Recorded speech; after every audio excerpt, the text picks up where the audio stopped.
Planet Earth, 7.3 billion people, all with the same needs. No matter who you are and where in the world you live, there is one thing we all have in common. We all need food, water, clothing, and shelter. And wherever you go, you have to pay for it. Humanity's number one common denominator is money. Money creates a sense of security. It shows us a way to accomplish our dreams, and therefore, most of us end up spending half a lifetime chasing money to pay bills, make a living, and meet our needs. Money not only helps us accomplish our dreams, it's also an instrument of destruction, and some associate it with greed, lies, and criminality. Money is both the champion of the good and bad, and to many, it still remains a mystery. It's a fact that regular currencies today are not backed up by anything but our own beliefs, and central banks globally are holding our future in their hands with a tight grip. Money means power, and this information can truly empower you if you are willing to be open-minded and learn the truth about money. The financial crisis 2008 almost brought down the world's financial system. Central bankers and other regulators bear responsibility for mishandling the crisis.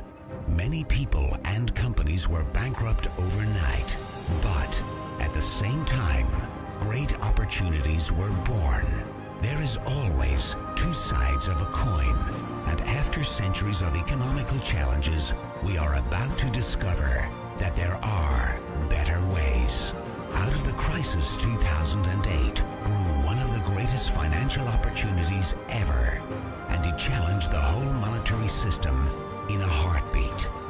It was created and born out of years of frustration and distrust to the banking and monetary system. Cryptocurrency was a fact.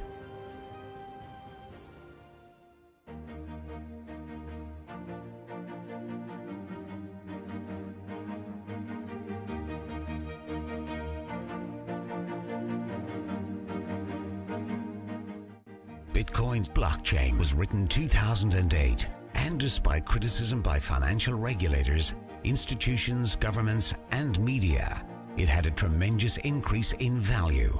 Only between 2009 and 2013, the value of a single coin went from $0.1 to over $1,100. People who had invested in Bitcoin became multimillionaires over a very short period of time, and it's probably one of the most discussed economical successes ever in financial history.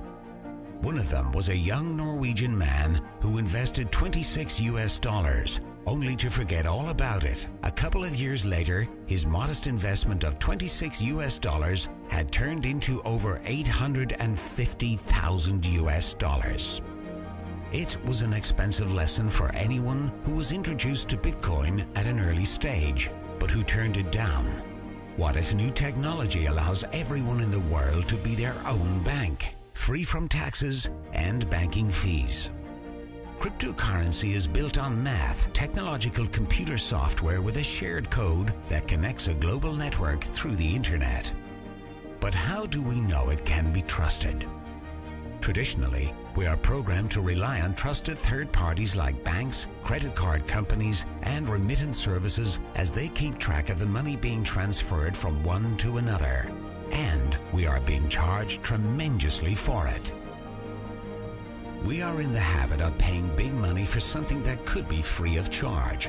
Most trust banks so dearly that they think they are solid, honest, and reliable. But what if there are ways that can cut out these middlemen, charging us huge amounts that are cheaper, safer, and faster?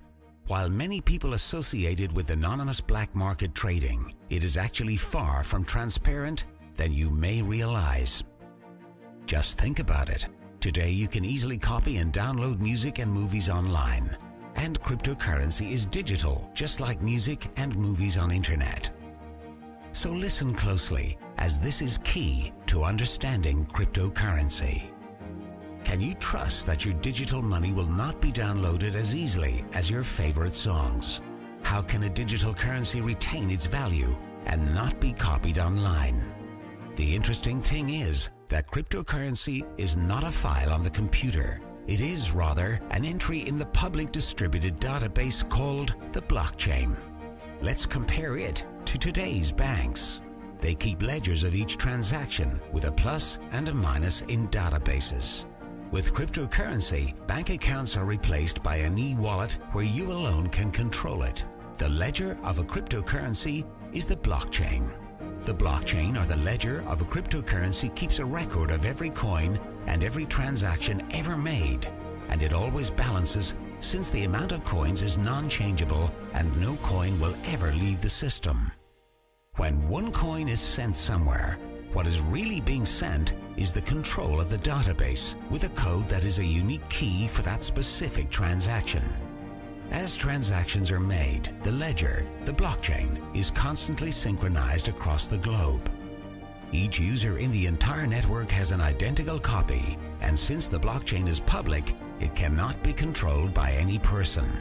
There is no single point of failure. To hack the blockchain, hackers would have to target thousands of computers across multiple geographic locations, all at the same time. It may not be impossible, but it is made much more difficult and is a lot more secure than the present banking system. The whole system has the potential to replace banks and bankers worldwide. Many people are happy with the system we have today simply because they don't understand it, or simply because they cannot grasp the amount of money we pay our current financial system in fees on a yearly basis. Cryptocurrency is the total opposite of the banking system today, as it is completely transparent, and no one can change either the amount of coins or the mathematical rules dictating the creation after the mining has started. Cryptocurrency is therefore, through the limited amount of coins, impossible to inflate. Cryptocurrency truly holds the potential to make our world more fair. Today, billions of people are living without a bank account, while many more have a smartphone. That can give you access to a global personal banking system through the technology of cryptocurrency, banking for everyone. Cryptocurrency is to banking what the internet was to telephony. The most exciting thing about it is not anything that we have seen yet, but what it will become in the future.